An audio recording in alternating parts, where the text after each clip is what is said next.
आपकी जाती जिंदगी में दखल दिए नेताओं ने? अरे मेरे को क्या साजिशें में, अभी भी मेरे पीछे साजिशें लगी हुई है। यहाँ तक कि मेरा मर्डर प्लान तैयार करने के चक्कर में आज भी ये महानगर पालिका के इलेक्शन तक। आप हमारे चैनल पे बहुत बड़ा एलिगेशन लगा रहे हैं। अरे हाँ, मेरा मैं बोलता हूँ ना साहब। कौन नेता है वो जो आपको मर्डर प्लान कर रहा है? कौन नेता है? अरे मैं जिसके पास सुपारी दी गई उसका नाम बोल सकता मैं आपको।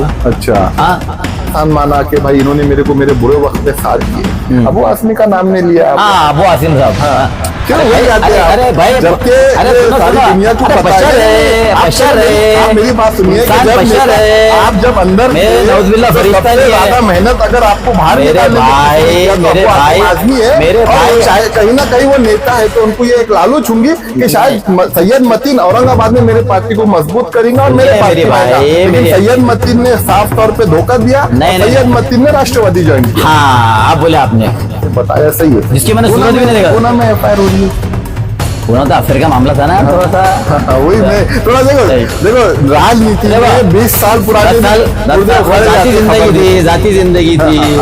अरे दलाल नहीं खड़े थे, अल्लाह ताला ने उनको खड़े करा था तुम्हारी औकात बताने के वास्ते। लेकिन औकात तो उनकी मालूम हो गई ना जो खड़े थे। सबकी जमानत जब्त हो गई। भाई की जमानत जब्त हुई बोल रहे आप?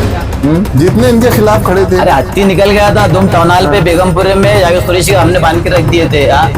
नहीं, मैं मन्नत बोले तो क्या है, देखिए मैं तो एक बात बोलूँगा, मैं 10 साल से इलेक्शन में मतलब राजनीति करता। मैं ग्राउंड पे रह के सियासत करा, मैंने ग्राउंड पे रह के।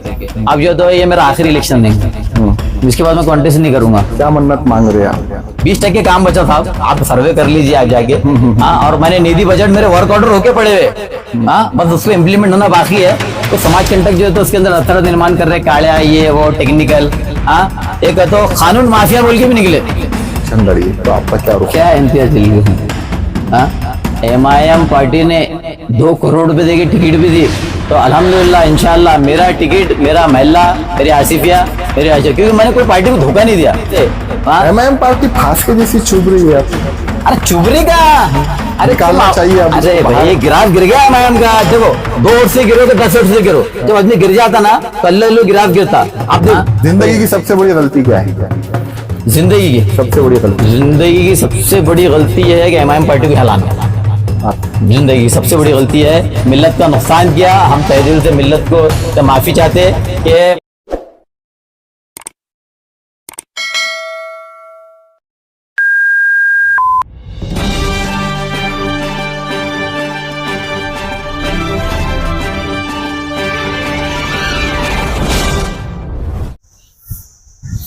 वेलकम दोस्तों, स्वागत है आपका हमारे चैनल में आप तक डिजिटल में। और हम यहाँ पे सैयद मतीन नगर सेवक राष्ट्रवादी अजीत पवार गढ़ के साथ में मौजूद है। और आज आप देख रहे मेरा शो चुनावी दंगल एपिसोड 3। तो आइए आज इनसे जो सुप्रीम कोर्ट ने जो आदेश दिए है कि 4 महीने में आपको जो है तो इलेक्शन लेना ही है। महानगर पालिका के पूरे महाराष्ट्र में इलेक्शन होने वाले हैं। आइए उसी पर हम बात करते हैं और सैयद मतीन नगर सेवक अजीत पवार गढ़ इनसे बात करते हैं। सर, आप नगर सेवक रह चुके हैं और अब जो सुप्रीम कोर्ट का आदेश है, सख्ती से आदेश दिया है सुप्रीम कोर्ट ने कि आपको जो है तो पूरे महाराष्ट्र में नगर सेवकों का इलेक्शन लेना है, तो इसको आप किस नजर से देखते हैं? नगर सेवक रह चुके नहीं, अभी फिलहाल है इंशाअल्लाह अल्हम्दुलिल्लाह, कोई मसला नहीं है। सिर्फ जनरल बॉडी नहीं है, सिर्फ सलमानी ने हमारे माजी महबूब रशीद मामू ने इसका खुलासा किया बहुत अच्छे तरीके से। ये बॉडी टू बॉडी हुआ करता था इलेक्शन, ठीक है, जनरल बॉडी नहीं है। और मुझे कैसा कभी ऐसा माजी महसूस नहीं हुआ, हमारे कोई काम ही नहीं रुके अल्हम्दुलिल्लाह। अजीत दादा ने जो है तो डेवलपमेंट के लिए यूटी की, तो अल्हम्दुलिल्लाह फाइनेंस मिनिस्टर है दादा, हमारे पालक मंत्री संजय सिरसाट साहब, उन्होंने भी काफी निधि, माननीय प्रदीप जायसवाल साहब। हाँ, तो राजनीति जो है तो डेवलपमेंट की बुनियाद पे होना चाहिए, ठीक है, डेवलपमेंट की बुनियाद। कुछ लोग शरीयत की भी बात करते हैं उसके अंदर। तो आज जो है तो हमारे अल्पसंख्यक विभाग के लोग जो है तो माशी हालत को लेकर परेशान है, ठीक है, उनके लोन के मसाइल है। हाँ, और जो तो बहुत सारे मसाइल है, उसकी तरफ ध्यान देना चाहिए। डेवलपमेंट की रोड है, रास्ते है। हाँ, किसी की जाती जिंदगी में मुदाखलत नहीं करना चाहिए, रोड रास्ते डेवलपमेंट पे काउंटर करना चाहिए। जी बिल्कुल, आपने बताया कि हम अभी नगर सेवक थे नहीं, नगर सेवक है। तो मैं आपसे ये पूछूंगा कि अभी अगर नगर सेवक आप है तो जो बॉडी डिसॉल्व की है महानगर पालिका ने, वो टाइम से लेकर आज तक जनता के बीच में आप मौजूद थे, क्या काम किया आपने आपके वार्ड में, वो बताइए हमारे को। आप बेहतर जानते हैं, आपके चैनल के माध्यम से आपके पास ही काफी वीडियो है, आपके पास वीडियो है, वार्ड में जाइए देखिए इंशाल्लाह क्या नहीं, आप जबानी बताइए ना, जनता देख रही है, जबानी जनता में तो सुन मैंने रही है। वार्ड में क्या-क्या काम किया? किए, हाँ, तो क्या काम वार्ड किया के आपने अलावा बताइए। शहर के में काम किए। मैंने आसिफिया कॉलोनी में जो है तो अब मेरे को खुद ने वहाँ कितना बजट लेके आया, मेरे पास डायरी है, ये इलेक्शन के टाइम डाटा वाटा सब लाया जाएगा, क्या क्या काम किए, क्या क्या किए। और जो है तो आप वार्ड में घूम के देखिए क्या क्या काम हुए। और मेरे 20 टक्के काम पेंडिंग है, 20 टक्के। मैं जरा 1-1.5 साल नहीं था, आपको बेहतर मालूम है, माजी में नहीं जाना चाहता। नहीं, अक्सर जो है तो हम जब आपके एरिया में जाते हैं और हमें जब पता चलता है कि यहाँ पे जो है तो पीने का पानी, मतलब आपका जो एरिया है थोड़ा सा इस टाइप पर है, चढ़ाव पर है, पहाड़ के जैसा है, तो पीने के पानी की काफी समस्या है और आज तक वो हल नहीं होगा। नहीं अल्हम्दुलिल्लाह, देखो अभी जो है तो अभी माननीय आयुक्त को जो है तो हमने 7 दिन का अल्टीमेटम दिया था। हाँ। तो माननीय आयुक्त ने, जो हमारे वसीम बुरहान साहब है, वो राष्ट्रवादी कांग्रेस पार्टी के महाराष्ट्र के अल्पसंख्यक आयोग के सदस्य भी है और कार्यकारी अध्यक्ष भी है। उन्होंने माननीय आयुक्त को फोन किया, सत्ताधारी नगर सेवक हमारे भूख हड़ताल बैठने की नौबत कैसे आ गई। तो माननीय आयुक्त ने लेटर दिया और पानी के वार्ड, मेरे वार्ड में जो है ना पानी की समस्या नहीं है, मेरे वार्ड में पानी बहुत है। अगर 4-5 कुछ लाइन थे, मैंने असल में 10 साल का मेरे को एक्सपीरियंस है मेरे वार्ड का, कहाँ से कैसी लाइन डालना है। तो 5 लाइन की लाइन डालना थी, जिसमें से 2 लाइन माजी नगर से सलीम कुलिशी के लिए डाली गई। उसके बाद जो है तो आपकी मालूमात में इजाफा कर दूं मैं, ये एहसान भाई जो है तो अपने हबीब भाई, अपने मोइस किराना के पास एक लाइन डाली गई। अब अतीक किराना, असलम धोबी, 2-4 गलियां के लाइन, 2-3 गलियों की लाइन बाकी है। जेबीम नगर में मैंने काम किया इंसानियत के नाते, क्योंकि तमाम अपने मज़ाहिब के काम करना है। तो माननीय आस्तिक कुमार पांडे ने मुझे बहुत बजट दिया। हाँ, मेरे 20 टक्के वार्ड के काम पेंडिंग है, इंशाल्लाह मैं 2 महीने में उसको कंप्लीट कर लूंगा। उसका बीच में आपने एक भव्य उद्घाटन किया था टोनाल ब्रिज के नीचे से लेके मकई गेट तक, सीमेंट रोड का, जिसमें मैं कहूंगा औरंगाबाद शहर के सभी जाने माने नेता मौजूद थे। प्रदीप जायसवाल से लेके अफसर खान से लेकर और जावेद कुरैशी से लेकर तकरीबन सभी नेता मौजूद थे। लेकिन बाद में एक नेता उठते हैं, मैं उनका नाम नहीं लूंगा, सब जानते हैं, वो कहते हैं कि ये काम हमने कराए। अरे नेता का, लेकिन हकीकत आप क्या है वो बताइए हमारे को। देखिए वो उद्घाटन सही का था या चुप का था? सुनिए मेरी बात, मैं इसकी हकीकत आपको बता दूं। हाँ। कि स्मार्ट सिटी के अंदर 5,000 करोड़ का बजट का ऐलान हुआ, ठीक है। मैं माननीय विभागीय आयुक्त सुनील केंद्रेकर साहब, तभी नहीं है, एक्स है, उनके पास गया, 5,000 करोड़ का बजट आया। क्योंकि आपने देखा होगा 5 साल मैंने स्टैंडिंग कमेटी में हो, जनरल बॉडी में हो, ये ग्रीन बेल्ट के तरफ जो रोड है अपना, हाँ मुस्लिम एरिया की जो रोड है, सीमेंट रोड, उसके तरफ से बहुत लड़ाई की, जद्दोजहद की। हाँ, उसमें मुझे 20 टके कामयाबी मिली और कुछ कामयाबी नहीं मिली, जनरल बॉडी खत्म हो गई। और 5,000 करोड़ बजट आया, मैं सुनील केंद्रेकर साहब के पास गया, मतलब साहब मैंने बोला एक 200-500 करोड़ जो तो मुस्लिम एरिया में रोड के लिए मतलब लगा दिया जाए, मैंने बोला। और मैंने बोला बहुत खस्ता हाल है रोड के, मैंने बोला। तो उन्होंने इमीडिएट माननीय आस्तिक कुमार पांडे जो हमारे आयुक्त थे महानगर पालिका के, तो उनको फोन किया कि 2 व्हीलर के ऊपर जो है तो आपने देखा होगा अपने चैनल के माध्यम से, माननीय आस्तिक कुमार थे, अपने 2 व्हीलर पे दौरा किया था। 2 व्हीलर पे दौरा करो, मतीन जो रोड बढ़ रहे। तो मेरे पास मोबाइल है नहीं, अभी स्क्रीनशॉट बता सकता हूँ आपको, इससे पहले बताया मैंने। तो माननीय आस्तिक कुमार साहब ने बोला मतीन कौन सी रोड है, तो मैंने अपने दमड़ी महल रोड है, अपने आजाद चौक का रोशन गेट, शाह बाजार, चंपा चौक, गुड्डी लाइन, अपने टाउनहाल से मकई गेट, और ये टीवी हॉस्पिटल से फसील, ये जितने भी सीमेंट रोड है पूरे रोड के नाम दिए। अल्हम्दुलिल्लाह लोकमत की यादी में नाम आए और वो रोड का आज कंप्लीट हुआ अल्हम्दुलिल्लाह। तो मैं चैलेंज करता, आज माननीय विभागीय आयुक्त सुनील केंद्रेकर साहब का आपके पास नंबर होगा, आप उनसे पूछ सकते। आस्तिक कुमार साहब का आपके पास नंबर होगा, आप उनसे पूछ सकते। मेरे पास स्क्रीनशॉट है, आप वो भी देख सकते। तो खुले अल्फाज में ये कोई नेता बोलेंगे कि मैंने करा, और माननीय आमदार प्रदीप जायसवाल साहब का भी इसमें बहुत बड़ा रोल है। अच्छा, आने वाले इलेक्शन में किसको कॉम्पिटिटर मानते हैं? सीधा सीधा सवाल है मेरा, इसका जवाब देना पड़ेगा। बिल्कुल बिल्कुल जवाब देंगे, बिल्कुल देंगे जवाब। देखिए मेरे खिलाफ कोई कैंडिडेट नहीं है, लड़ेंगे, मगर मेरे अल्हम्दुलिल्लाह लोगों की दुआएं, आवाम की दुआएं मेरे साथ है। मैं तो नहीं समझता कि मेरा कोई कॉम्पिटिटर है बोल के, मैं नहीं समझता। मैं ओवर कॉन्फिडेंस की बात नहीं कर रहा, अल्हम्दुलिल्लाह, अल्लाह अकबर। मैं अल्लाह को हाजिर नाजिर कर गया, मुझे मेरे मोहल्ले वालों को मालूम है कि मैंने वो उनकी लोगों की उनकी दुआएं मेरे साथ है। और हमारे महल्ले का 80% जो होता है ना खामोश होता है, वो बटन दबाता है मशीन पे, दिख ही नहीं आता है। मैं जनता को बता दूं, ये वही सैयद मतीन है जब औरंगाबाद शहर में एमआईएम पार्टी स्थापन हुई थी। ये फाउंडर मेंबर है और इनकी जबान नहीं थकती थी, एमआईएम एमआईएम, शेर आया शेर आया। वो भी पूछूंगा शेर किसको कहते थे। और आज वही एमआईएम का नाम लेने के वास्ते में जो है तो इन्हों बोलते भाई मेरे सामने एमआईएम का नाम मत लो। ये इतनी दूरियां क्यों और क्या वजह है, हम वो भी सैयद मतीन से जानेंगे और आप तक के वो बात पहुंचाएंगे। क्या ऐसी वजह हो गई सैयद मतीन जी, अगरचे एमआईएम का नाम लेने से आप जो है तो बोलते भाई मेरे सामने एमआईएम का नाम मत लो आप। नाम लेने का क्या है, अब क्या एमआईएम का बचा ही क्या अब यहाँ पे शहर, हाँ शहर के अंदर क्या बचा। अब रही महानगर पालिका के इलेक्शन में तो इंशाल्लाह घोड़ा मैदान सामने है, ऐसे तो औकात अल्लाह बता देगा इंशाल्लाह। जो जैसा करेंगे वैसा भरेगा। 2012 में मजलिस इत्तेहादुल मुस्लिमीन में क़याम हुआ, हम फाउंडर थे, जावेद कुरैशी हम लोग हमने लाए, तो अल्हम्दुलिल्लाह अल्लाह ने इज्जत रखी। और जो तो इन्होंने क्या किया आपको बेहतर मालूम है, चैनलों के माध्यम से, नेशनल न्यूज है, बीबीसी वर्ल्ड पे बताया गया इन्होंने कैसा हाथ उठाया, किस तरीके से मुझे साजिशों में फंसाया गया। हाँ, और तो उसमें जेलों में डालने की कोशिश की गई, झूठे केस में मुझे फंसाया गया। हाँ, यहाँ तक कि मैं आपको बता दूं, अपने असगर भाई जादू टोने की कोशिश की। मैं खुले अल्फाजों में बोल रहा आपको, मैं इसकी आपको तो उसको वो हमारे जो तो परभनी के मौलाना है वहां मेरा इलाज कराया मेरे को। हाँ क्या भाई, सुख के मर जाना, कोई अलग ही चीजों में। मतीन भाई ये बात मत करो कि एमआईएम जादू टोने की कोशिश। नहीं एमआईएम की बात नहीं कर रहा मैं, एमआईएम की बात, एमआईएम में कुछ जलन हसद भरे जो लोग है ना।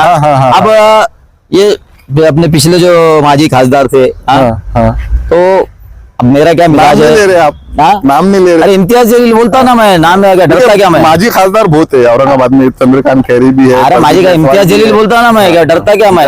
हाँ 14 महीने काट लिया, ये काट लिया, अब क्या क्या बचा ही क्या हुआ मेरे पास, हारने के वास्ते बचा ही। मैं जीतूंगा तो मेरी कौम जीतेंगे, मैं हारा तो मेरे पास हारने के बाद बचा ही क्या।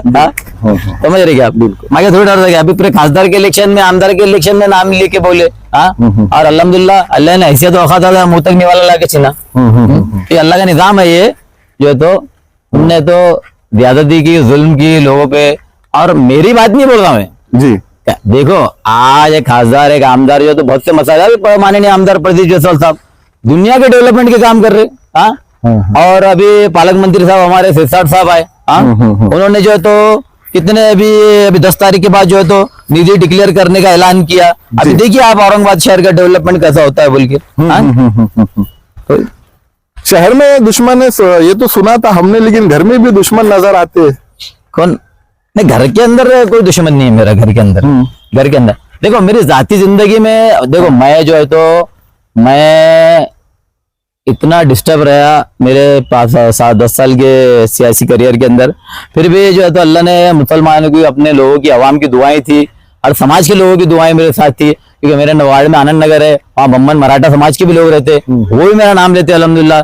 नहीं मतीन ने हमारा, क्योंकि आनंद नगर एक ऐसे एरिया था वो कोई पलट के देखता नहीं था, तो मैंने वहाँ काम किया। तो बम्बन मराठा समाज के लोग मुझे चाहते आज भी। तो आप तो आनंद नगर का सर्वे कीजिए, पाथरीकर साहब हमारे, ये बहुत से लोग हैं, वहाँ मैंने काम किया, 25-30 लाख रुपए का काम किया वहाँ पे। तो मेरा मकसद है कि आवाम का डेवलपमेंट और माशी हालत मुसलमानों की कैसे सुधरे। क्योंकि आज जो है तो देखिए माशियत को लेके हम अल्पसंख्यक मुसलमान जो है तो परेशान है। हाँ, उनको लोन करा के देना, उनके कारोबार से लगा के देना, ये देना वो देना, हमको क्या है। हाँ, फिर क्या है, मैं घर का, मैं हमारे अम्मी 200 रुपये रोज खर्चे देते, मेरी क्या टेंशन। हमारा तो मेरे वालिद का 1 करोड़ रुपए का एकड़ की खेती है जमीन में कन्नड़ में, तो आपको 7-12 व्हाट्सअप कर देता, 7-12 हमारे टेंशन, हमने बचपन से पैसे देगा, हमारे टेंशन नहीं है, मेरे को कोई मसला नहीं है हमको। और मैंने 5 साल के 10 साल की मेरी नुमाइंदगी के अंदर 1 रुपया तो आज 70 लाख रुपए तो कोर्ट कचहरी में डाले हमने, इनके एमआईएम वालों के झूठे हुए। मैं बोला पीठ पीछे वार मत करो, सामने वार करो, सामने। ये क्या है, चिल्ला झूठे टेक्निकल केस में, इसमें अटकाना उसमें अटकाना, और अब अटका के बताओ हमारी सत्ता है अल्हम्दुलिल्लाह। लेकिन इस बात को भी झुटाल नहीं सकते, आप जो है तो वार्ड से ज्यादा जेल में रहे। कौन सा? नहीं कह दूं, अभी 10 साल का कार्यकाल रहा, 14 महीने तो रहा मैं एक एमपीडी का, एक एमपीडी में था, पहले एमपीडी टूटी मेरी। नहीं मतीन भाई, ये चीज को झुटाल नहीं सकते कि आपका जो वार्ड है थोड़ा विकास से महरूम रहा आपके होते हुए। अरे तो मैंने इसको कर दिया ना, सर क्लियर कर दिया ना। अभी 10 तारीख के बाद तो 60 लाख रुपए निधि है मेरे को बजट निधि बहुत है। हाँ मेरे वार्ड में तो थोड़ा सा काले वाला करके थोड़ा काम को रुकाने की कोशिश की गई, मगर माननीय पुलिस आयुक्त साहब का मैं तहे दिल से शुक्रिया कर दूंगा, और हमारे पालक मंत्री सिरसाट साहब का भी तहे दिल से शुक्रिया अदा करूंगा, और हमारे अल्पसंख्यक आयोग के वसीम बुरहान साहब राष्ट्रवादी कांग्रेस पार्टी के सदस्य भी है और अपने कार्यकारी अध्यक्ष भी है, उनका भी माननीय अजीत दादा पवार साहब का भी तहे दिल से शुक्रिया। उन्होंने निधि, बजट और डेवलपमेंट के ताल्लुक से मुझे काफी मॉरल सपोर्ट किया। और आपने सब नेताओं का नाम लिया, लेकिन एक नेता का नाम नहीं लिया, वो मैं आपको याद दिलाऊंगा। पहले आप मुझे ये बात क्लियर कर दे, सैयद मतीन अपने आप में ईमानदार नेता है क्या? देखिए, मैं मेरी जाती जिंदगी में वो डिस्टर्ब रहा साहब, सुनो मेरी बात, मेरी जाती जिंदगी में दाग हो सकते और कुछ गलतियां, पर मेरे सियासी दामन में दाग नहीं है। नल, लाइट, रोड, रास्ते, फोन उठाना, लोगों के मसाइल हल करना, उसमें कोई दाग नहीं। हाँ, मैं अब देखो, मैं बशर है, नौजुबिल्ला कोई फरिश्ता तो नहीं है। हाँ ठीक है, इंसान से थोड़ी बहुत गलतियां होंगी। हाँ लेकिन नेता की तो दो लाइफ होती है, एक घर की लाइफ होती है और एक बाहर की लाइफ होती है। और दूसरी बात है, मैं शहरियान औरंगाबाद के तमाम लीडरान से अपील करूंगा कि कोई भी हो, वो एमआईएम पार्टी का हो कि कोई भी पार्टी का हो, उसकी जाती जिंदगी में मुदाखलत न करे। आप सियासी काउंटर करो उसको, तूने रोड नहीं बनाया, रास्ते नहीं बनाया, ये करा, वो करा, अमुक करा, ढमुक करा, ये करा, वो करा, उसकी जाती जिंदगी में, क्योंकि अल्लाह उसके बंदे का मामला है, उसकी जाती जिंदगी में मुदाखलत मत करे। हाँ, और छुप के वीडियो बना लेना, ये करना, वो करना, ये निचले अच्छी हरकत है ये। आपकी जाती जिंदगी में दखल दिए नेताओं ने? अरे अब मेरे को क्या साजिशें में, अभी भी मेरे पीछे साजिशें लगी हुई है। यहाँ तक कि मेरा मर्डर प्लान तैयार करने के चक्कर में आज भी, ये महानगर पालिका के इलेक्शन तक। आप हमारे चैनल पे बहुत बड़ा एलिगेशन लगा रहे हैं। अरे हाँ, मैं बोलता हूँ ना साहब। कौन नेता है वो जो आपका मर्डर प्लान कर रहा है?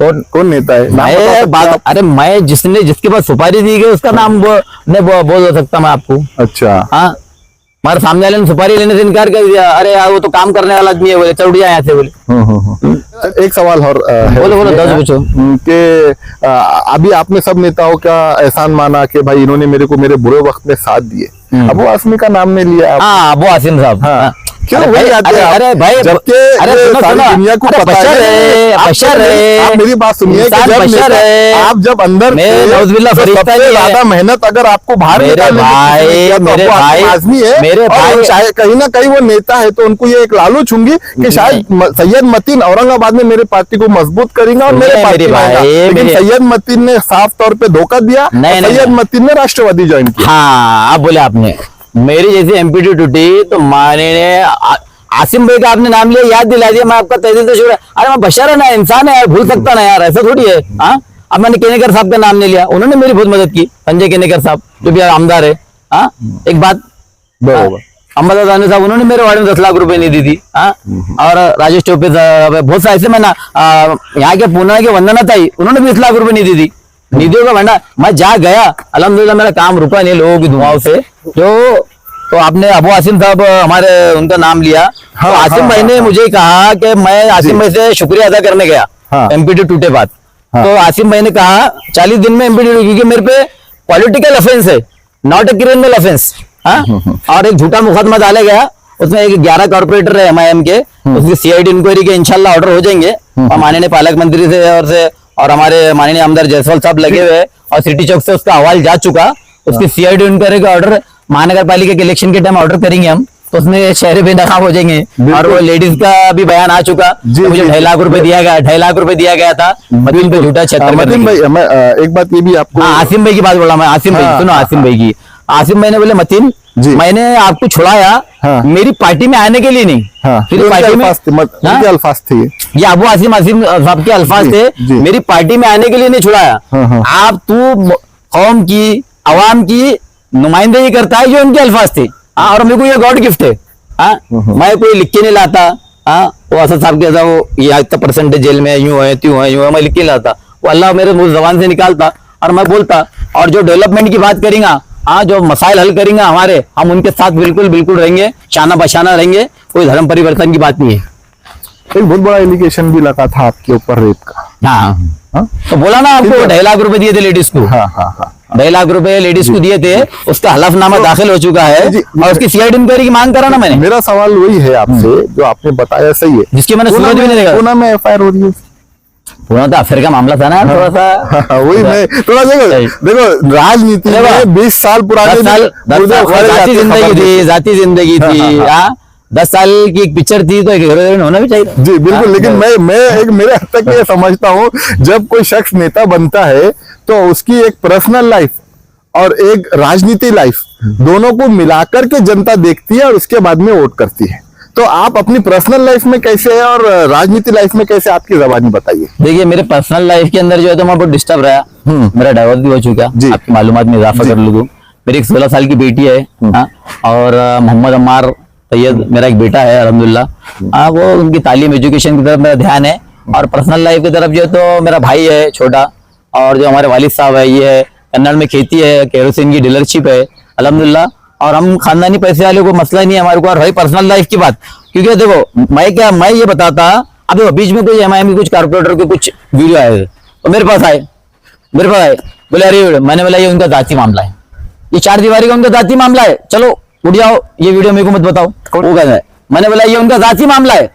अगर एमआईएम में नगर सेवक ने मेरे से कितना खेटे, हालांकि मैं उसको वो चीज को कर सकता था, मतलब नहीं ये उनका जाती मामला है, हम सीने पे वार करने लगा है और संविधान के तहत काम करेंगे। जिस दिन सिस्टम से संविधान से हमारा एतमाद उठ जाएगा उस दिन क्या होगा देखेंगे, और इंशाल्लाह नहीं उठेगा। नासिर सिद्दीकी का मैं इंटरव्यू कर रहा था, उसमें उन्होंने तकरीबन बहुत सारी जगह पे यही बताया कि कुछ दल्लाल खड़े हो गए थे, उनकी वजह से मैं भी हारा, इम्तियाज जलील भी हारी।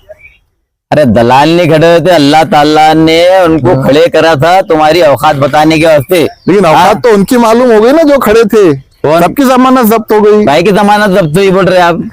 जितने इनके खिलाफ खड़े थे। अरे हत्ती निकल गया था दुम टौनाल पे बेगमपुरे में, जावेद कुरैशी को हमने बांध के रख दिए थे। हाँ, मुंह तक निवाला लाके छीनना, तो पल पल 5-5 महीने को वो दिमाग में टेंशन आता। ये अल्लाह का निजाम है, अल्लाह क्या करता, अब जब 50,000 से हार गए, 70,000 से हार गए, जान दो 2200 से हार गए, 8,000 से हार गए, में रह के तो अल्लाह का मार है। और जैसा मजलिस को 2012 में लाने का काम करे थे, वैसा अल्हम्दुलिल्लाह आमदार भी गया, खासदार भी गया, और इंशाल्लाह महानगर पालिका के अंदर राष्ट्रवादी कांग्रेस पार्टी के हम पूरी की पूरी अल्हम्दुलिल्लाह ग्रीन बेल्ट के अंदर मुस्लिमों ने पूरी सीटें लाने की कोशिश करेंगे। 4 का प्रभाग है, आप सुप्रीम कोर्ट के ताल्लुक से सुन लीजिए। आप सुप्रीम कोर्ट के ऑर्डर आए कि भाई 4 महीने में इलेक्शन लिया जाए, ठीक है। माननीय अजय दादा पवार का भी स्टेटमेंट आया 4 दिन पहले कि भाई जनगणना है मर्दमशुमारी है, ठीक है। अभी सुप्रीम कोर्ट ने ऑर्डर दिया, इलेक्शन कमीशन जो तो एफिडेविट दाखिल करेंगे, उसका जवाब देंगे कि भाई जनगणना है, ये है वो है, तो अभी उसका फिक्स नहीं है। हाँ, 4 का प्रभाग होने वाला है, ये बाद में तो कोई दोहरा बड़ा इलेक्शन है। हाँ, तो एक शेड्यूल कास्ट में जाएगा, 2 लेडीज जाएंगे, एक ओपन जाएगा, तो बड़ा इलेक्शन है। हाँ, आजू बाजू के 4 मजबूत उम्मीदवार साथ में लेके लड़ना पड़ेगा, और जो चर्चित चेहरे रहेंगे वो ऐसा रहेंगे, ऐसे सिंगल लेके बड़ा इलेक्शन है।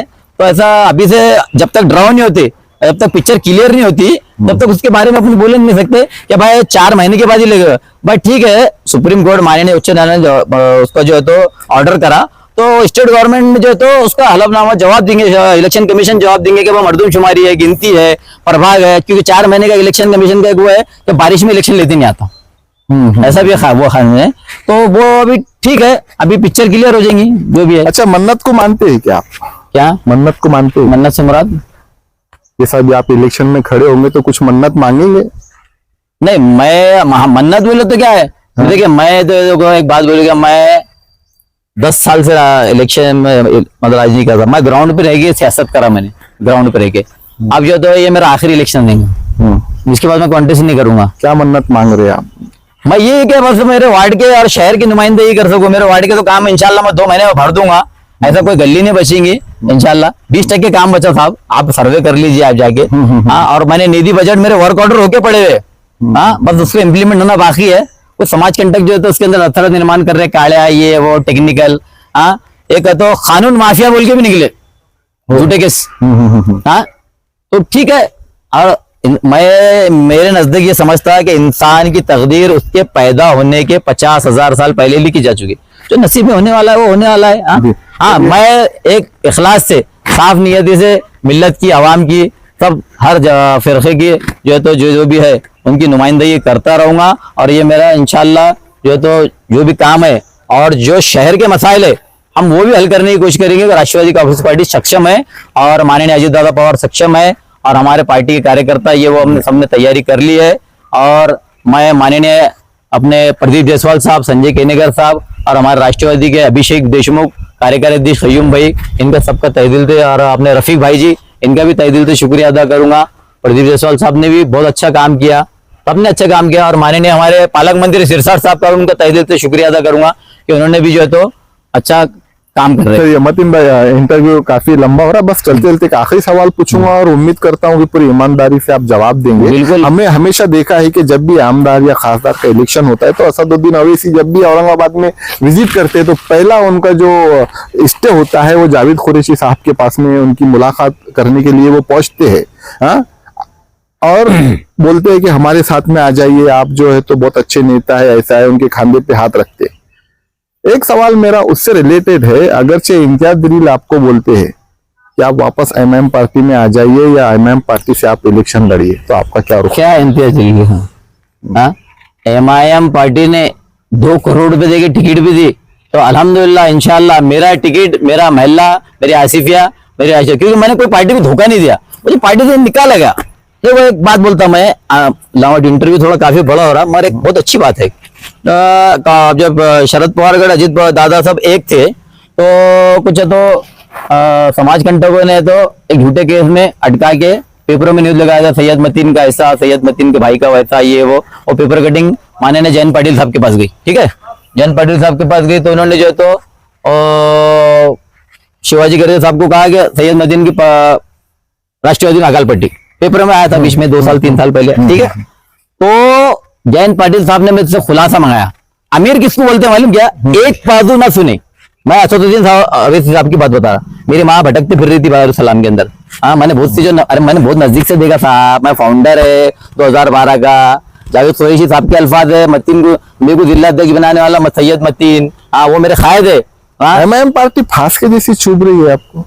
अरे चुभरी का, अरे निकालना चाहिए अब अरे इसको भाई गिराफ गिर गया एमआईएम का। देखो 2 ओर से गिरो कि 10 ओर से गिरो, जब आदमी गिर जाता ना तो अल्लाह गिराफ गिरता। अब देखो, अब जैसे एमआईएम हारी, आमदार खासदार पहले तो आते भी नहीं थे, अब तो वो घाटी में भी नहीं दिख रहे, कहीं भी नहीं दिख रहे। वही तुमको जावेद कुरैशी नजर आ रहे, अफसर खान नजर आ रहा, सैयद मतीन नजर आ रहे। हाँ, जिंदगी की सबसे बड़ी गलती क्या है? जिंदगी की सबसे बड़ी गलती? जिंदगी की सबसे बड़ी गलती यह है कि एमआईएम पार्टी को हिलाना। आप जिंदगी की सबसे बड़ी गलती है, मिल्लत का नुकसान किया। हम तहे दिल से मिल्लत को तो माफी चाहते कि एक 5 साल आमदार है और 5 साल खासदार होने के बाद औरंगाबाद शहर का बहुत डेवलपमेंट हो सकता था अगर कोई जो लीडर जो है तो साफ नियति से अगर काम करता था। तो जिंदगी की सबसे बड़ी ख्वाहिश क्या बाकी है? जिंदगी क्या की करना है जिंदगी में सबसे बड़ी? जिंदगी की सबसे बड़ी ख्वाहिश ये है कि मिल्लत की जब तक अल्लाह ने हिम्मत दी, ताकत दी, और नुमाइंदगी करते रहना है, और सभी फिरकों को, सभी जमातों को, सब मतलब जितने भी समाज के लोग हैं, क्योंकि अल्लाह के रसूल की हदीस है, तुम इंसानियत के नाते सबका काम करो, वो कोई भी समाज का हो। हाँ, मैंने जयभीम नगर हमारे एक वार्ड में है, हालांकि एक वोट भी नहीं मिला, मगर फिर भी मैंने 1.5 करोड़ बजट लगाया, अश्विनी कुमार पांडे साहब ने दिए थे। वो इंसानियत के अल्लाह रसूल के तुफैल में लाया, लेके आया। तो एक ख्वाहिश ये है कि बस ये भाई नुमाइंदगी करते रहो जब तक जान है, ये समंदर के बीच में आएगा, वापस नहीं अब वो आएगी जो। जी बिल्कुल। तो चलिए, और मैं आपको बता दूं, मैं उस जलते हुए चिराग की तरह हूँ जो खुद जल कर लोगों को रोशनी देने का काम करता हूँ। अल्हम्दुलिल्लाह, जय राष्ट्रवादी। जी चलिए दोस्तों, ये हमारे साथ में नगर सेवक सैयद मतीन मौजूद थे।